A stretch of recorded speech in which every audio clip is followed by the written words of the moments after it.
Untung memang tentara bermutu kelas 1. Dalam operasi Mandala di Irian Jaya, ia menerima anugerah Bintang Sakti. Di medan tempur itu, cuma ada satu orang lagi yang menerima penghargaan tertinggi untuk tentara tersebut. Dia adalah LB Murdani, yang juga pernah digadang-gadang untuk menjadi komandan Cakra di awal berdirinya resimen ini. Dalam sejarah Indonesia, hanya beberapa perwira yang mendapatkan penghargaan ini. Bahkan Soeharto, selaku Panglima saat itu, hanya memperoleh Bintang Dharma, setingkat di bawah Bintang Sakti. Kedua prestasi inilah yang menyebabkan Untung menjadi anak kesayangan Yani dan Soeharto, kata Kolonel Purnawirawan Maulwi Saelan, mantan Wakil Komandan Cakrabirawa, atasan Untung di Cakrabirawa. Untung masuk menjadi anggota Cakrabirawa pada pertengahan tahun 1964. Dua kompi Banteng Riders saat itu dipilih menjadi anggota Cakrabirawa. Jabatannya sudah Letnan Kolonel saat itu. Di Cakrabirawa, Untung menjabat Komandan Batalion 1 Kawal Kehormatan Resimen Cakrabirawa. Batalion ini berada di ring 3 pengamanan Presiden, dan tidak langsung berhubungan dengan Presiden. Menurut Maulwi, kedekatan Soeharto dengan Untung sudah santer tersiar di kalangan perwira Angkatan Darat pada awal tahun 1965. Para perwira heran, mengapa, misalnya, pada Februari 1965, Soeharto yang Panglima Kostrat bersama istri, menghadiri pesta pernikahan Untung di desa terpencil di Kebumen, Jawa Tengah. Mengapa perhatian Soeharto terhadap Untung begitu besar? Menurut Maulwi, tidak ada satupun anggota Cakra yang datang ke Kebumen. Kami dari Cakra, tidak ada yang hadir, kata Maulwi. Dalam bukunya, Subandrio melihat kedatangan seorang komandan dalam pesta pernikahan mantan anak buahnya adalah wajar. Namun, kehadiran Pangkostrat di desa terpencil yang saat itu transportasinya sulit, adalah pertanyaan besar. Jika tak benar-benar sangat penting, tidak mungkin Soeharto bersama istrinya menghadiri pernikahan Untung, tulis Soebandrio. Hal itu diiyakan oleh Soehardi. Pasti ada hubungan intim antara Soeharto dan Untung, katanya. Dari mana Untung percaya adanya Dewan Jenderal? Dalam bukunya, Subandrio menyebut, di penjara Untung pernah bercerita kepadanya, bahwa ia pada 15 September 1965 mendatangi Soeharto, untuk melaporkan adanya Dewan Jenderal yang bakal melakukan KUP. Untung menyampaikan rencananya menangkap mereka. Bagus kalau kamu punya rencana begitu. Sikat saja, jangan ragu-ragu, demikian kata Soeharto seperti diucapkan Untung kepada Subandrio. Menurut Subandrio, Soeharto memberikan dukungan kepada Untung untuk menangkap Dewan Jenderal dengan mengirim bantuan pasukan. Soeharto memberi perintah per telegram nomor T220-9 pada 15 September 1965, dan mengulanginya dengan radiogram nomor T239-9 pada 21 September 1965, kepada Yon 530 Brawijaya, Jawa Timur, dan Yon 454 Banteng Riders di Ponegoro, Jawa Tengah. Mereka diperintahkan datang ke Jakarta untuk defile Hari Angkatan Bersenjata pada 5 Oktober. Dini hari, 1 Oktober 1965, seperti kita ketahui, pasukan Untung bergerak menculik 7 jenderal Angkatan Darat. Malam itu Soeharto Syahdan dalam perjalanan pulang dari menunggui anaknya, Tommy, di Rumah Sakit Pusat Angkatan Darat Gatot Subroto. Soeharto sempat melintasi kerumunan pasukan dengan mengendarai jeep. Ia dengan tenangnya melewati pasukan yang beberapa saat lagi berangkat membunuh para jenderal itu.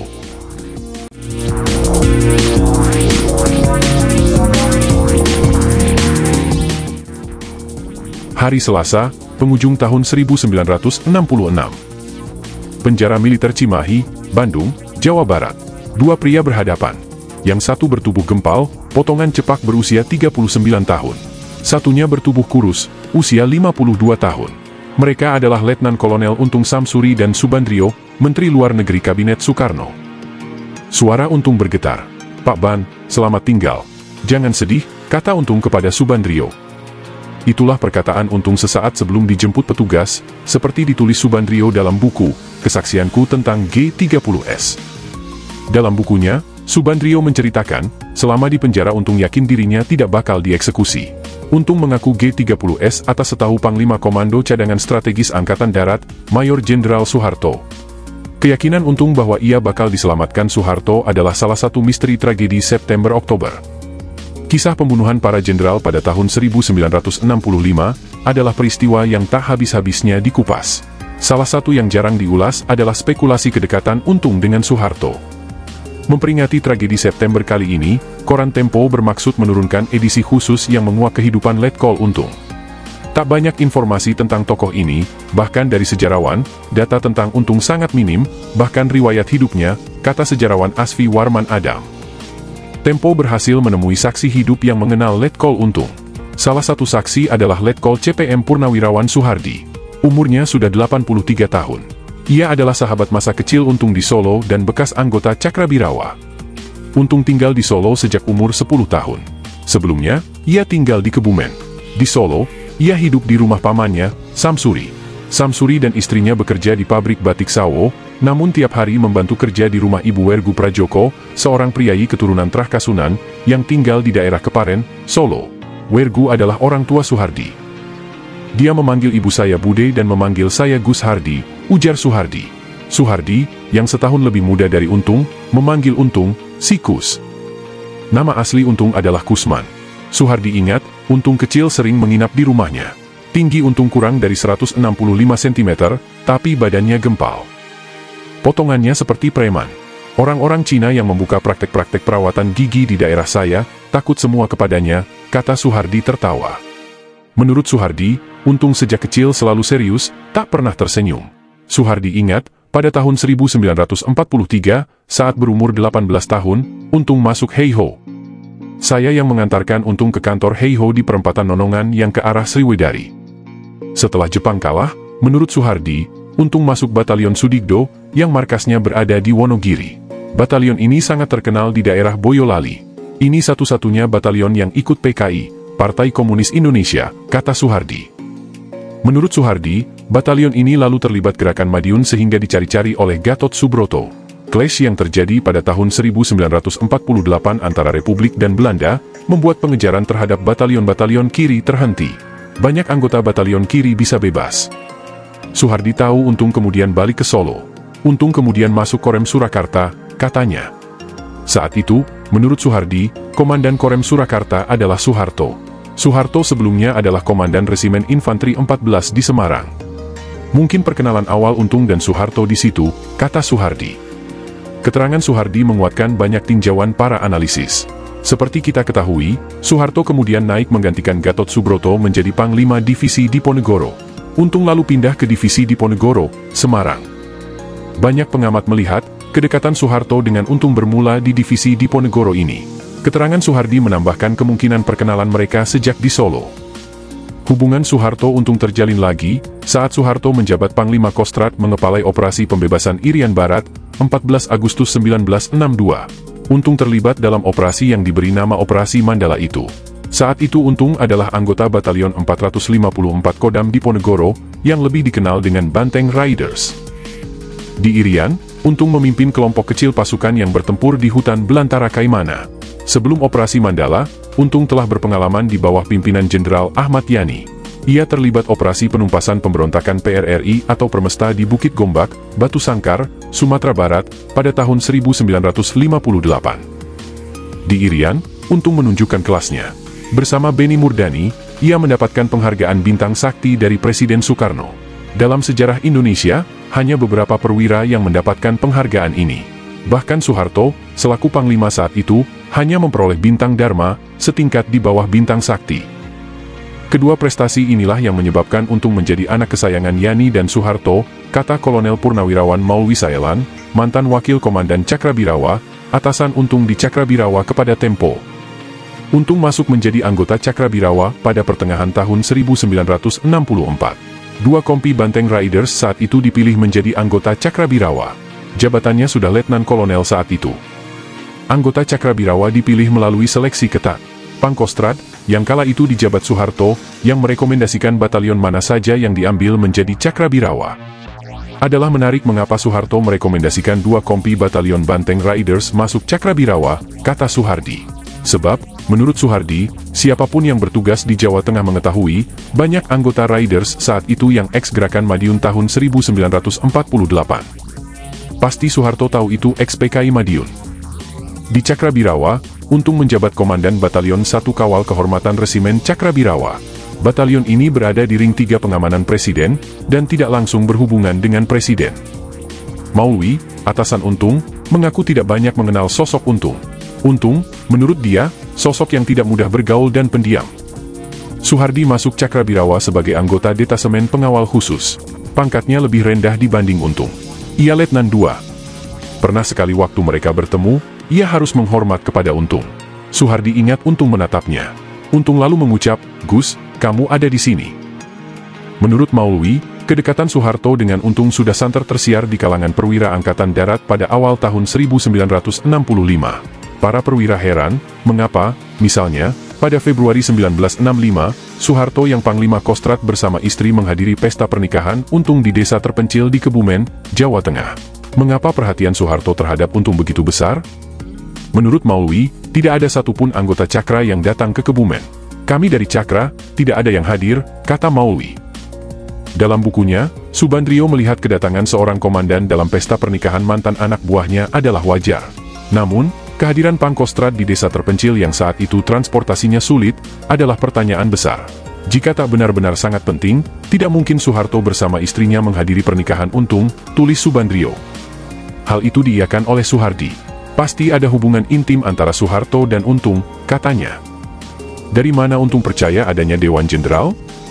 Dalam bukunya, Subandrio menyebut, di penjara Untung pernah bercerita kepadanya, bahwa ia pada 15 September 1965 mendatangi Soeharto, untuk melaporkan adanya Dewan Jenderal yang bakal melakukan KUP. Untung menyampaikan rencananya menangkap mereka. "Bagus kalau kamu punya rencana begitu.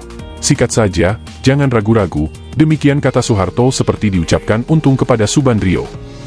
Bila kita baca transkrip sidang pengadilan Untung di Mahkamah Militer Luar Biasa pada awal tahun 1966, Untung menjelaskan bahwa ia percaya adanya Dewan Jenderal karena mendengar kabar beredarnya rekaman rapat Dewan Jenderal di Gedung Akademi Hukum Militer Jakarta yang membicarakan susunan kabinet versi Dewan Jenderal.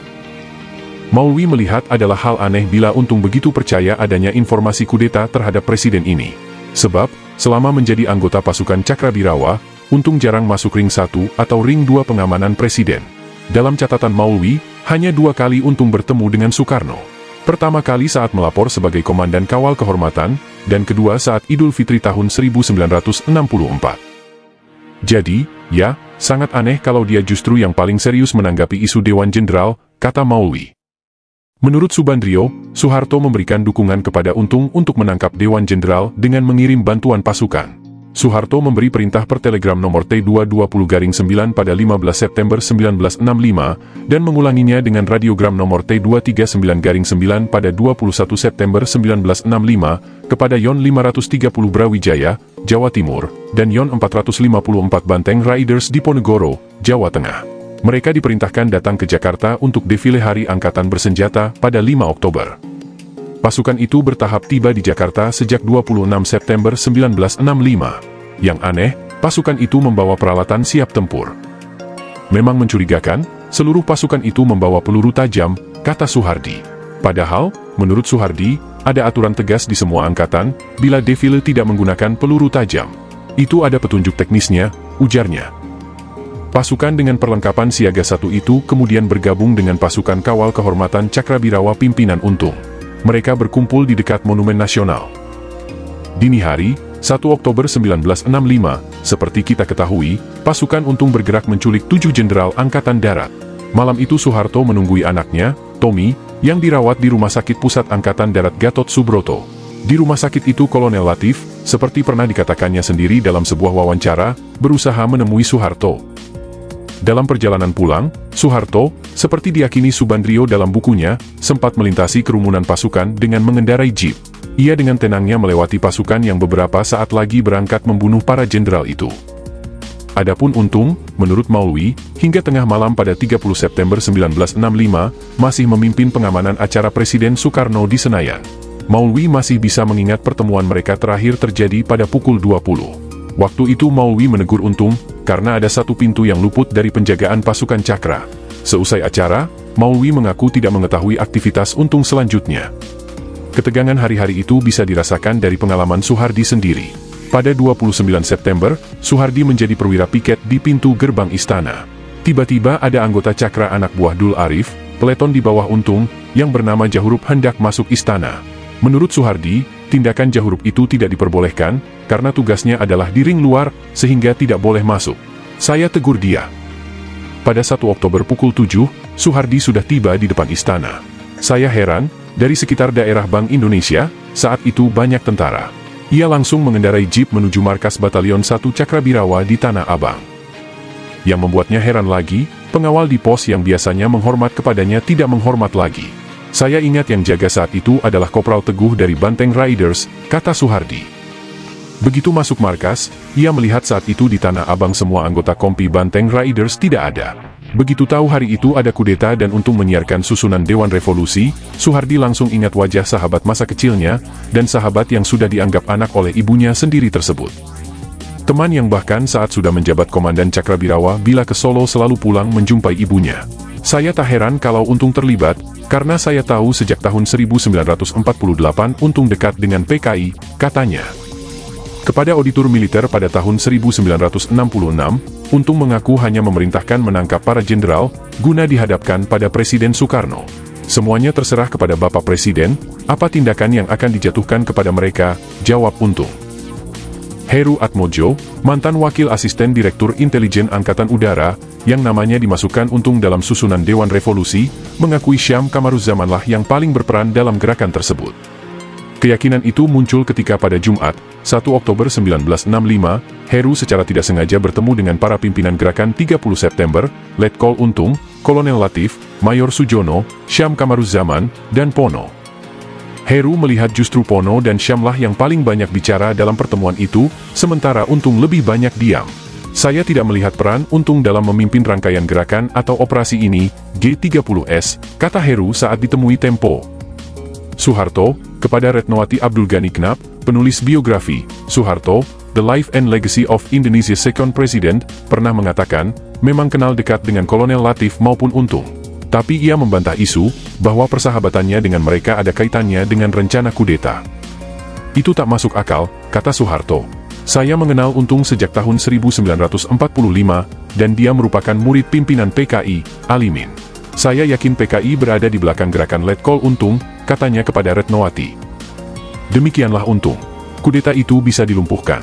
Tapi perwira penerima bintang sakti itu sampai menjelang ditembak pun masih percaya bakal diselamatkan.